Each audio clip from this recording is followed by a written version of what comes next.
तीनों भुजाओं के बारे में जान लेंगे, जिसमें लंब किसे कहते हैं, कर्ण किसे कहते हैं और आधार किसे कहते हैं। तो सबसे पहले हम लोग एक समकोण त्रिभुज ले लेंगे। ये जो समकोण त्रिभुज हो गया हमारा, इसका नाम हम लोग दे देते हैं ए, बी और सी। ये समकोण त्रिभुज के इस कोण को हम लोग ले लेते हैं कोण बी। ये हमारा समकोण है, कहने का मतलब हो गया 90 डिग्री है। बाकी जो ये दो कोण हुआ, ये दो कोण समकोण त्रिभुज का ये न्यून कोण हुआ। अब हम लोग जानेंगे सबसे पहले कर्ण के बारे में, हाइपोटेनस के बारे में। दूसरा जानेंगे लंब के बारे में, जिसको हम लोग परपेंडिकुलर बोलते हैं। और तीसरा हम लोग जानेंगे आधार के बारे में, जिसको हम लोग बेस बोलते हैं। तो सबसे पहले हम लोग जान लेते हैं कर्ण के बारे में। कर्ण क्या होता है? समकोण त्रिभुज में समकोण कोण के जो सामने की भुजा होती है उसे हम लोग कर्ण कहते हैं। तो हमारा त्रिभुज जो ये ABC है, इसमें समकोण कोण B, इसके सामने की भुजा जो AC हुई, यही भुजा हमारा हो गया कर्ण। कहने का मतलब हो गया कि AC इस समकोण त्रिभुज ABC का कर्ण भुजा हो गया। समकोण त्रिभुज में समकोण कोण के सामने की भुजा को हम लोग कहेंगे कर्ण। दूसरा भुजा हम लोग जान लेंगे, दूसरा भुजा के बारे में जानेंगे, जिसको हम लोग कहते हैं लंब। लंब समकोण त्रिभुज में दिए गए न्यून कोण के सम्मुख भुजा को हम लोग लंब कहते हैं। अब यहां पर सवाल उठता है कि इस समकोण त्रिभुज में हमारा दिया हुआ न्यून कोण कौन होगा। अगर मान लीजिए दिया हुआ न्यून कोण है C, तब इसके सामने का भुजा हो गया ये AB। अगर ये दिया हुआ न्यून कोण हमारा है कोण A, तब इसके सामने का भुजा होगा BC। कहने का मतलब हो गया जो ये हमारा जो लंब है, लंब ये AB भी हो सकता है और लंब BC भी हो सकता है। यानी कोण C के लिए लंब जो हो जाएगा वो लंब हो जाएगा, कोण C के लिए लंब हो जाएगा AB। और कोण A के लिए लंब हो जाएगा हमारा कोण A के लिए लंब होगा BC। ठीक है। और तीसरा भुजा हम लोग जानने वाले हैं आधार के बारे में। तो आधार किसको कहेंगे?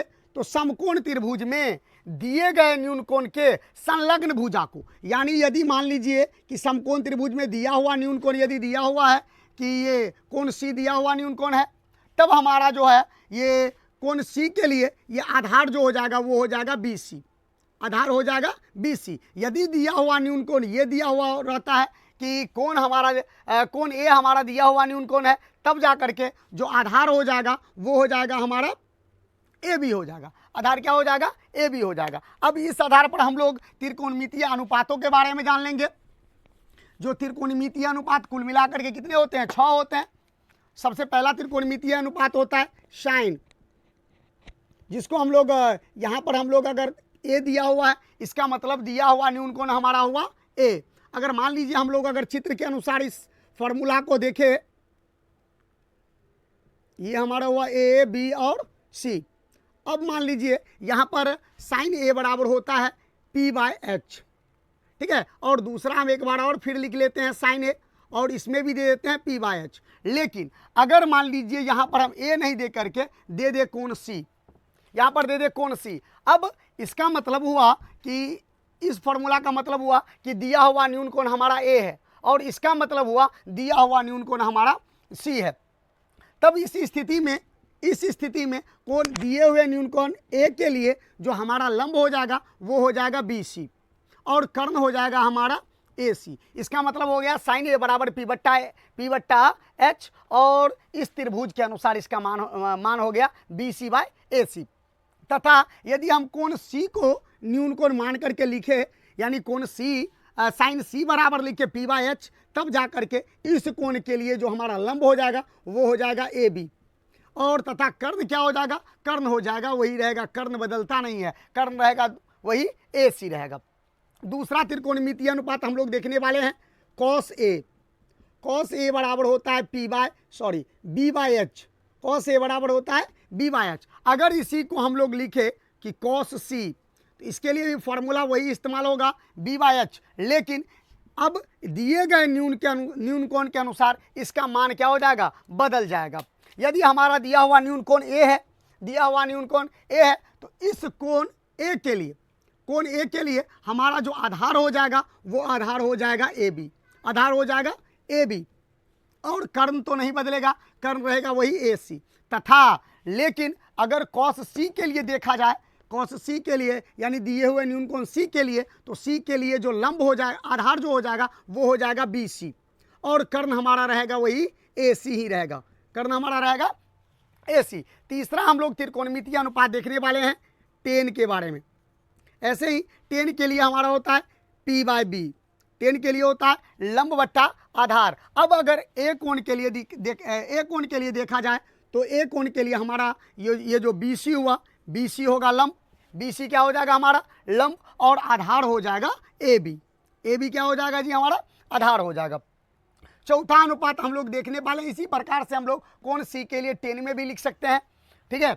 और अगला देख लेते हैं, चौथा अनुपात देख लेते हैं हम लोग कि कॉट ए, चौथा क्या देख लेते हैं जी, कॉट ए देख लेते हैं। कॉट के लिए होता है कि बी बाय पी, कॉट के लिए होता है बी बाय पी, तब जाकर के हमारा कोण ए के लिए, कोण ए के लिए जो हमारा बी हो जाएगा, कोण ए के लिए बी हो जाएगा हमारा ए बी, और पी जो है वो पी होगा हमारा बी सी, पी हो जाएगा हमारा बी सी। इसी प्रकार से अगर हम लोग देखें, इसी प्रकार से हम लोग अगर पांचवा देखें, पांचवा त्रिकोणमितीय अनुपात देखें कौसेक के लिए, कौसेक ए के लिए हमारा जो त्रिकोणमितीय अनुपात होता है वो क्या होता है जी एच बट्टा पी होता है। यानी कहने का मतलब हो गया समकोण त्रिभुज ए बी सी में दिए हुए न्यून कोण ए के लिए, दिए हुए न्यून कोण ए के लिए जो हमारा कर्ण होगा वो होगा ए सी, और लंब जो होगा हमारा वो लंब दिए हुए न्यून कोण के लिए लंब हमारा होगा बी सी।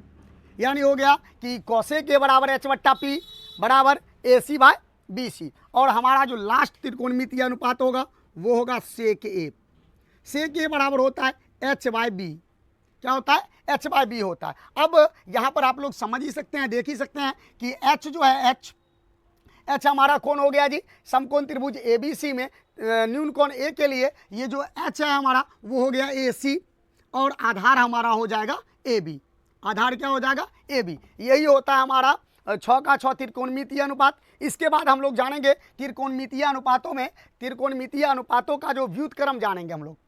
ये 6 जानने के बाद अब हम लोग जानने वाले हैं त्रिकोणमितीय अनुपातों का व्युत्क्रम संबंध, त्रिकोणमितीय अनुपातों का व्युत्क्रम संबंध अब हम लोग देखेंगे। त्रिकोणमितीय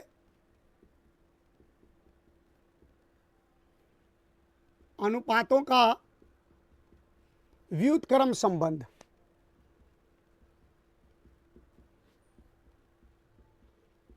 अब यह व्युत्क्रम का मतलब क्या होता है, तो व्युत्क्रम का मतलब होता है उल्टा, व्युत्क्रम का मतलब होता है उल्टा। जैसा कि हम लोग जानते हैं कि यदि मान लीजिए कि आपको दिया रहा है 3/2, अगर 3/2 का हम लोगों को अगर व्युत्क्रम लिखने के लिए कहा जाए तो हम लोग क्या लिखेंगे, हम इसका व्युत्क्रम लिखेंगे 2/3, ठीक है। उसी प्रकार से यदि मान लीजिए कि हमको 7 का व्युत्क्रम लिखने के लिए कहा जाए तो इसका व्युत्क्रम होगा 1।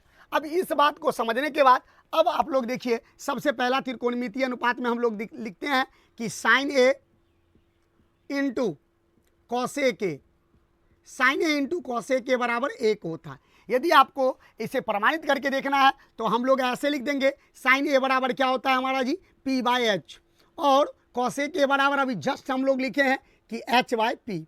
अगर इस दोनों को यदि काटा जाए, देख लीजिए आप लोग, पी पी कट गया और एच एच कट गया, तो कहने का मतलब हो गया ये 1 बराबर 1 आ गया। यानी अगर दो संख्याएं एक दूसरे का व्युत्क्रम होती है यदि उनका गुणनफल 1 हो, जैसे 3/2 का व्युत्क्रम यदि 2/3 है, दोनों का यदि गुणा किया जाए तो दोनों का गुणनफल कितना प्राप्त होता है, 1 प्राप्त होता है। यानी इस दोनों का गुणनफल 1 आ रहा है, यानी यह एक दूसरे का व्युत्क्रम है। इस आधार पर हम लोग दो फार्मूला प्रमाणित कर सकते हैं। कहने का मतलब हुआ यहाँ पर जो ये एक दूसरे का व्युत्क्रम है, इसका मतलब साइन जो है वो कॉसेक का व्युत्क्रम है और कॉसेक साइन का व्युत्क्रम है। यानी कहा जा सकता है एक तरह से, यदि हम लोग लिखे साइन ए बराबर, तो हम लोग क्या लिख सकते हैं जी 1/cosec ए, साइन ए बराबर 1/cosec ए। और दूसरा हम लोग क्या लिख सकते हैं जी, दूसरा यदि लिख सकते हैं तो cosec ए बराबर कॉसेक ए बराबर लिख सकते हैं 1/sin ए। यानी कहने का मतलब हुआ साइन जो है कॉसेक का उल्टा हुआ और कॉसेक साइन का उल्टा हुआ। अब इसी आधार पर हम लोग अगर दूसरा देखें व्युत्क्रम संबंध जो दूसरा देखें, तब हम लोग देखेंगे कि कॉस ए और सेक ए दोनों का जो गुणनफल होता है एक होता है, दोनों का गुणनफल एक होता है। इसको ऐसे P बाय एच यानी यहाँ पर हम लोग लिख सकते हैं B बाय एच और ये H बाय बी, और दोनों को हम लोग यदि गुना करें तो दोनों का गुणनफल कितना आ जाता है, एक आ जाता है। इससे यह बात प्रमाणित होता है कि यह एक दूसरे का क्या है जी, व्युत्क्रम है। इस आधार पर हम यहाँ पर भी दो फॉर्मूला लिख सकते हैं। क्या लिख सकते हैं फॉर्मूला, एक तो लिख सकते हैं यानी कॉस जो है सेक का उल्टा है और सेक कॉस का उल्टा है, यानी हम लोग लिख सकते हैं कि कॉस ए बराबर 1/सेक ए, और दूसरा हम लोग लिख सकते हैं कि सेक ए बराबर 1/कॉस ए। ठीक है, इसी प्रकार से हम लोग तीसरा भी व्युत्क्रमानुपाती व्युत्क्रम संबंध देख लेंगे। तीसरा संबंध हम लोग क्या देखेंगे, तीसरा संबंध हम लोग देखेंगे कि जो कॉट ए होता है और टेन ए होता है वो एक दूसरे का व्युत्क्रम होता है। और इस आधार पर भी हम लोग दो फॉर्मूला लिख सकते हैं। पहला फॉर्मूला होगा कि टेन ए इक्वल टू क्या हो जाएगा जी 1/कॉट ए, और दूसरा फॉर्मूला हो जाएगा कि कॉट ए इक्वल टू 1/10 ए। ठीक है, तो ये हुआ हमारा त्रिकोणमितीय अनुपातों का व्युत्क्रम संबंध हो गया। अब हम लोग जानेंगे इसके बाद हम लोग इतना जान लेने के बाद फिर कुछ और पदों को जानेंगे, जैसा कि हम लोग कक्षा 8 से पढ़ते आ रहे हैं पाइथागोरस प्रमेय के बारे में। ठीक है, ये पाइथागोरस प्रमेय हम लोग जान लेंगे जी। पाइथागोरस प्रमेय जो होता है वो सिर्फ और सिर्फ समकोण त्रिभुज के लिए लागू होता है। ठीक है, कोई भी यदि समकोण त्रिभुज है, समकोण त्रिभुज के तीनों भुजाओं के बीच जो है ये संबंध को दर्शाता है। मान लीजिए कि ये समकोण त्रिभुज ए बी और सी है, तो हम लोग पढ़ चुके हैं पहले ही कि समकोण त्रिभुज में समकोण कोण के सामने की भुजा को कर्ण कहते हैं। तो समकोण कोण के सामने की भुजा को कर्ण, यानी ए सी हमारा क्या हो गया जी, कर्ण हो गया। तब किसी भी समकोण त्रिभुज में हमारा जो फॉर्मूला होगा इसके बारे में हम लोग अध्याय 6 में विस्तार से पढ़ेंगे, लेकिन यहाँ पर हम लोगों को फॉर्मूला जानना होगा। किसी भी समकोण त्रिभुज में कर्ण का जो वर्ग होता है अन्य दो भुजाओं के वर्ग के योग के बराबर होता है। यानी कर्ण स्क्वायर बराबर आधार स्क्वायर प्लस लंब स्क्वायर। हम लोग लिख सकते हैं कि कर्ण स्क्वायर बराबर लंब स्क्वायर प्लस आधार स्क्वायर। यदि इसी को लिखा जाए तो हम लोग कह सकते हैं H square equal to B square plus P square. अब इसी के आधार पर हम लोग 3-4 और फॉर्मूला आगे बढ़ा सकते हैं, जैसे कि दूसरा हम लोग लिख सकते हैं या एच इक्वल टू, अगर इस साइड स्क्वायर हटता है तो इस साइड क्या आ जाएगा, ऑटोमेटिकली रूट आ जाएगा। तो रूट आ जाएगा तो रूट में क्या लिखेंगे जी, B square equal B square plus P square. ठीक है, इसी प्रकार से यदि दूसरा फॉर्मूला लिखा जाए, अगर हम लोग कर्ण के लिए लिखे हैं, यदि हम लोगों को दूसरा कहा जाए तो दूसरा हम लोग अगर मान लीजिए कि आधार का ज्ञात कर रहे हैं, आधार का मतलब बेस का ज्ञात कर रहे हैं, तो b बराबर क्या हो जाएगा जी, बी स्क्वायर बराबर, कभी भी अगर आधार या लंब ज्ञात करना हो तो कभी भी कर्ण में से एक दूसरे को घटा देंगे। जैसे हम लोगों को यहाँ पर आधार ज्ञात करना है तो हम लोग इसमें से कर्ण में से किसके स्क्वायर को घटा देंगे जी, लंब के स्क्वायर को घटा देंगे। यानी इसको भी कहा जा सकता है कि b equal to root under H square minus P square. तीसरा फॉर्मूला हमारा क्या हो जाएगा जी, तीसरा फॉर्मूला हो जाएगा पी स्क्वायर इक्वल टू होता है H square minus B square, H square minus B square. इसी प्रकार से इसको भी लिख सकते हैं कि या p equal to root under H square minus B square, H square minus B square. यानी 8.1 एक्सरसाइज पढ़ने के लिए हमारा जो जितना अभी तक फॉर्मूला बताया है यह हमारा पर्याप्त है। अब हम लोग प्रश्नावली को शुरू करेंगे। प्रश्नावली 8.1 शुरू करने वाले हैं। देखिएगा प्रश्नावली 8.1,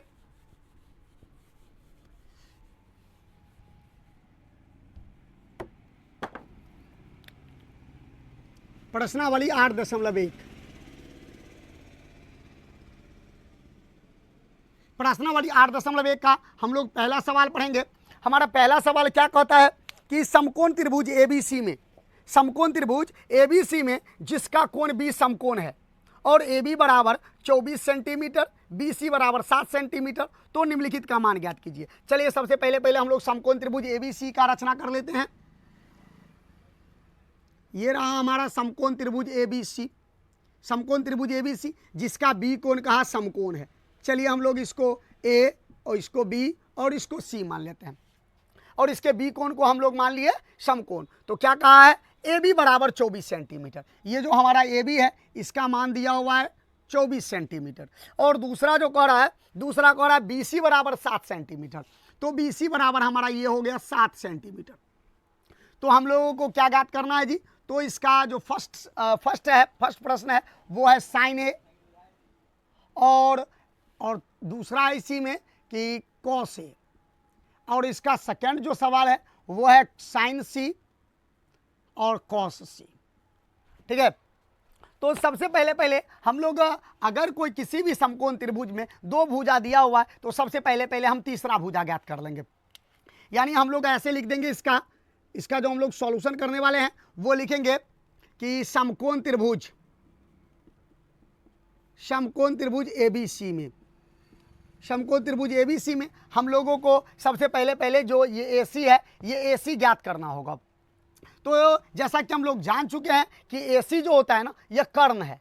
समकोण कोण के सामने की भुजा को क्या कहते हैं जी, हम लोग कर्ण कहते हैं। तो कर्ण का वर्ग अन्य दो भुजाओं के वर्गों के योग के बराबर होता है।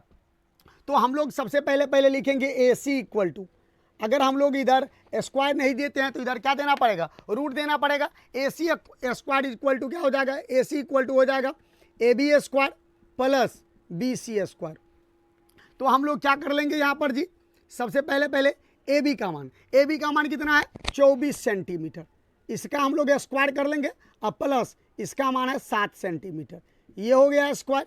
अगर 24 का वर्ग किया जाए तो 24 का वर्ग जो होता है 576 होता है, 576 सेंटीमीटर स्क्वायर, और 7 का जो वर्ग होता है वो होता है 49 सेंटीमीटर स्क्वायर। यदि दोनों को जोड़ा जाए तो इसका वर्ग दोनों को योगफल जो है 625 सेंटीमीटर स्क्वायर प्राप्त होगा, और इसका यदि वर्गमूल निकाला जाए तो 25 सेंटीमीटर होगा। यानी कहने का मतलब हो गया कि हमारा ये जो रहा एसी जो रहा वो हो गया हमारा 25 सेंटीमीटर।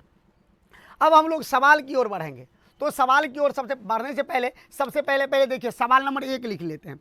सवाल नंबर 1 में क्या कहता है जी, सबसे पहले साइन ए और दूसरा कहता है कॉस ए। अब हम लोग फॉर्मूला पर चलेंगे। फॉर्मूला में क्या लिखा है थे हम लोग कि साइन ए बराबर होता है पी बाई एच, साइन ए बराबर होता है पी बाई एच और कॉस ए बराबर होता है बी बाई एच। अब चलिए, अब हम लोग दूसरा बात यहाँ पर क्या गौर करेंगे, कि यहाँ पर दिया हुआ है न्यून कोण ए, यानी अब हम लोगों को दिए हुए न्यून कोण ए के लिए लंब, आधार और कर्ण का पहचान करेंगे।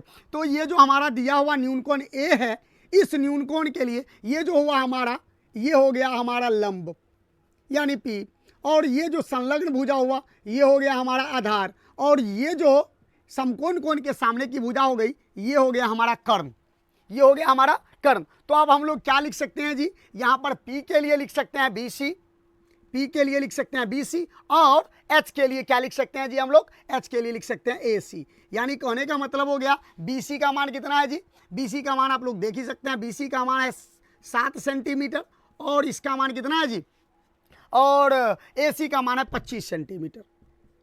ठीक है, ये सेंटीमीटर कैंसिल हो गया, हमारा क्या हो गया इसका 7/25, ये हो गया हमारा फर्स्ट आंसर।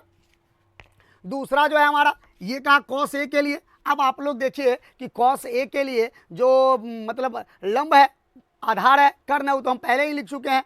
तो इसके लिए जो लंब है ये जो आधार है, आधार को हम लोग क्या लिखेंगे जी, ए बी, आधार को लिखेंगे हम लोग ए बी, लेकिन कर्ण तो वही रहेगा, कर्ण कौन रहेगा जी, ए सी रहने वाला है। अब देख लीजिए आप लोग, ए बी का मान कितना है 24 सेंटीमीटर और ए सी का मान है 25 सेंटीमीटर। ये सेंटीमीटर कैंसिल हो गया, तो हमारा आंसर हो गया 24/25 हो गया हमारा आंसर। अब हम लोग क्या करेंगे, सवाल नंबर 2 देखेंगे। सवाल नंबर 2 आप लोग देखिए, सवाल नंबर 2 में क्या दिया हुआ है, पूरा रहा है। सवाल नंबर 2 में क्या आ रहा है जी, सवाल नंबर 2 में दिया हुआ है साइन सी। और दूसरा दिया हुआ है कॉस सी। अब आप लोग देखिए साइन सी के लिए, साइन सी के लिए क्या होता है जी, साइन सी के लिए होता है पी बाई एच, सॉरी हाँ पी बाई एच, और कॉस के लिए होता है बी बाई एच। अब आप लोग देखिए यहाँ पर कि अब हम लोग यहाँ पर क्या देखेंगे जी कि कोण सी के लिए सबसे पहले अभी इसको हम मिटा लेते हैं, क्योंकि ये हम लोगों ने जो पी बी और एच लिखा था वो कोण ए के लिए लिखा था। अब हम लोग लिखेंगे कोण सी के लिए। अब हम लोग किसके लिए लिखेंगे, कोण सी के लिए लिखेंगे। कोण सी के लिए देख लीजिए ये दिया हुआ न्यून कोण कोण सी हो गया, तो दिए हुए न्यून कोण के सम्मुख भुजा को हम लोग कहते हैं लंब, यानी ये अब हमारा हो गया लंब, और संलग्न भुजा को कहते हैं आधार, तो ये हो गया हमारा आधार, और ये कर्ण तो रहेगा ही। यानी हम लोग अब क्या लिख सकते हैं कि साइन सी बराबर पी बाई एच, तो पी क्या लिखेंगे जी, पी नहीं लिख करके हम लोग लिख सकते हैं अब ए बी, और एच तो वही रहेगा जी ए सी। अब देखिए कॉस सी के लिए, कॉस सी के लिए हम लोग लिखेंगे आधार को क्या लिखेंगे जी, कॉस सी के लिए आधार को लिखेंगे हम लोग जी, आधार को लिखेंगे बी सी, और कर्ण तो वही रहेगा जी ए सी। यानी अब यहाँ पर ए बी का मान देख लीजिए, ए बी का मान कितना है जी 24 सेंटीमीटर, और इसका मान है 25 सेंटीमीटर। यानी ये सेंटीमीटर कैंसिल हो गया, और ये हो गया हमारा 24/25 हो गया एक आंसर। इसमें दूसरा देखेंगे कि बी सी। अब यहाँ पर आप लोग देखिए कि बी सी का मान कितना है जी, बी सी का मान हमारा दिया हुआ है 7 सेंटीमीटर, और इसका मान दिया हुआ 25 सेंटीमीटर। ये सेंटीमीटर कैंसिल कर दिए, तो ये हो गया हमारा 7/25 हो गया आंसर।